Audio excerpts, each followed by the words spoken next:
Ontem, Trump havia anunciado que era o prazo para o Irã se render, entregar o controle do Estreito de Hormuz, senão seria o apocalipse. Ele iria destruir a civilização iraniana, a civilização persa. E ontem veio a resposta, né, positiva dos Estados Unidos e do Irã em aceitar um cessar-fogo de 2 semanas. Então, portanto, é um avanço considerável para negociações, não são definitivas, mas um avanço considerável, sem dúvida nenhuma, e é para comemorar, porque essa guerra afetando todo o globo, 20 a 25% do petróleo passa ali pelo Estreito de Hormuz, mas não é só petróleo, é uma série de outros produtos, inclusive produtos farmacêuticos, fertilizantes, e que vão, na sua grande maioria, para o sul global. Então, não é como se diz também, atingindo apenas a Europa e Estados Unidos. Portanto, é para comemorar, a população iraniana está às ruas, afinal de contas, bombardeios israelenses e norte-americanos atingiram consideravelmente a estrutura civil, parte elétrica, moradias, universidades, instituto de pesquisa, ações típicas de estados terroristas. Literalmente, estou dizendo terrorismo, porque atinge especificamente a vida civil. Aliás, pelo que eu vi até agora, todos os países no mundo estão achando bom que isso tenha acontecido. Menos um, claro, Israel. Né? Quando foi anunciado o acordo, o anúncio foi Estados Unidos e Irã. Israel aceitou, ou teve que aceitar, ou engoliu a seco isso. Então, logo saiu o acordo, o opositor, vejam bem, de Netanyahu, Yair Lapid, disse que é uma vergonha isso para Israel, foi a maior derrota estratégica de Israel. Claro que ele está visando ganhar as eleições, mas justamente por isso, quer dizer, um apelo para a manutenção da guerra. O acordo não foi publicado oficialmente das duas partes, mas as agências oficiais do Irã anunciaram, jornais como o Wall Street Journal, New York Times anunciaram. Então, basicamente, parece que são 10 pontos. E os pontos essenciais para dar esse alívio na economia internacional, o Estreito de Hormuz, não tenha dúvida nenhuma. Então, o Estreito de Hormuz acabou sendo uma das variáveis mais importantes aí na guerra, a abertura do Estreito de Hormuz, mas o reconhecimento que o controle será feito por Irã e Omã, né, que é país ali da região também.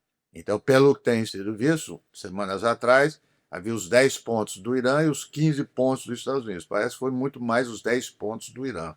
Por isso, se a gente olhar nesses pontos de acordo, no fundo também, de certa forma, eram os objetivos anunciados pelos Estados Unidos para iniciar essa agressão ao Irã e que não resultou em nada no sentido de alcançar os objetivos. Chamada mudança de regime, não aconteceu. Interromper o projeto de enriquecimento de urânio do Irã, não vai acontecer.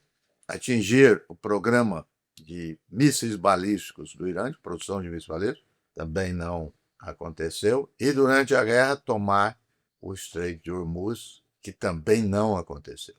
Então, se a gente olhar por esse ângulo, o que os países anunciam para entrar num conflito, né? Quer dizer, quais os objetivos e o que foi alcançado, nenhum desses objetivos declarados foi atingido. Como já disse, o objetivo de destruir o Irã, obviamente que não se deu, mas atingiu consideravelmente o país e vai atingir, vai ter consequências econômicas muito graves para o Irã. Mas os objetivos políticos não foram alcançados. Do lado do Irã, o regime sobreviveu, o regime conseguiu atingir os aliados dos Estados Unidos, mostrando dizer, a fragilidade do sistema de defesa que os Estados Unidos sempre vendeu como seguro para os seus aliados, Israel e principalmente os países árabes, monarquias do Golfo.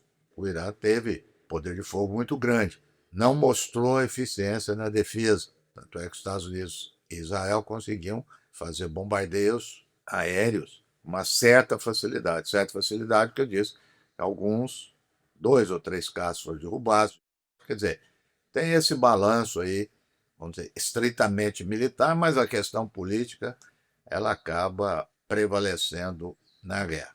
O fato é também que um outro elemento, né, que estava na base do acordo, que era a relação do Irã com seus aliados, né, quer dizer, do objetivo de guerra dos Estados Unidos. Né. Na proposta do Irã, era para suspender os ataques no Líbano, mas eles continuam. Logo após o anúncio do cessar-fogo, mesmo após o anúncio, o Líbano está sendo duramente atacado. Israel diz que não vai cumprir. Enfim, vão aparecer outros pontos difíceis de lidar durante essas 2 semanas. Mas, de uma forma geral, o quadro está dado.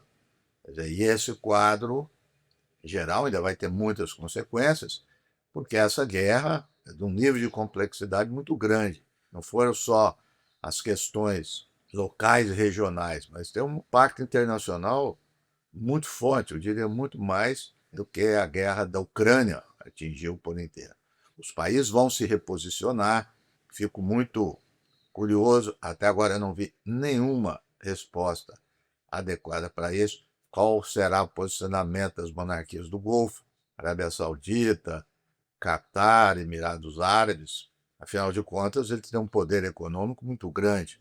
E eles estão quietos, né? Foram atacados pelo Irã, porque eles têm bases militares norte-americanas e dessas bases saíram ataque ao Irã.